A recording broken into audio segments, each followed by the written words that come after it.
अगर आपका सीजीपीए कम है और फिर भी आप स्कॉलरशिप हासिल करना चाहते हैं, तो उसकी 8th टिप ये है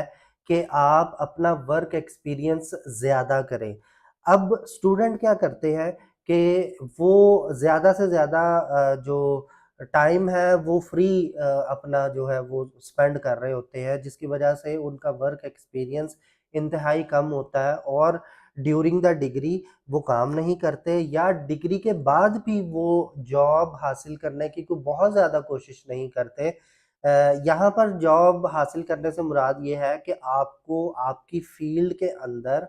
कोई भी अगर जॉब मिल जाती है, फॉर एग्ज़ाम्पल जिसकी सैलरी बहुत कम है, तो उस सूरत में भी आपको जॉब कंटिन्यू रखनी है। अब ये है कि जब आपका डिग्री कंप्लीट हो जाती है, तो उसके फ़ौरी बाद सबसे पहले जॉब अपनी स्टार्ट करें और उसके अलावा अगर आपको जॉब नहीं मिल रही, तो फिर कोशिश करें कि इंटर्नशिप पे ही काम शुरू कर दें। बेसिकली आपको फ्री नहीं रहना, अपने एडवाइज़र को जिस पे या जिस भी स्कॉलरशिप पे आप अप्लाई कर रहे हैं, वहाँ पर आपको इस तरह प्रेज़ेंट करना है कि आप बहुत ज़्यादा मेहनती हैं और अपनी फ़ील्ड में ऑलरेडी काम कर रहे हैं। लिहाज़ा ये चीज़ आपको बाकी एप्लीकेंट से थोड़ी-सी ज़्यादा यूनिक बनाएगी और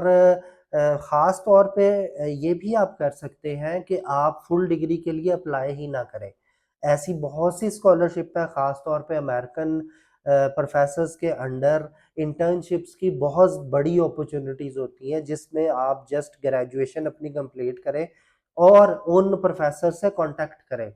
ताकि वो आपको 3 मंथ की रिसर्च फेलोशिप पे के लिए या 6 मंथ की इंटर्नशिप भी हम उसको बोलते हैं और वहाँ पर आप चले जाएँ और 3 मंथ या 6 मंथ जब आप उनके साथ काम करेंगे तो ऑटोमैटिकली आपके पास आपका इतना जो है वो लिंक्स भी बन जाएँगे और इतना एक्सपीरियंस हो जाएगा कि आप ईज़िली मास्टर्स में एडमिशन ले सकते हैं या इवन अमेरिका में आप बीएस के बाद पीएचडी में भी डायरेक्टली एनरोलमेंट करवा सकते हैं। तो ये एक बड़ा आसान तरीका है कि आप खुद से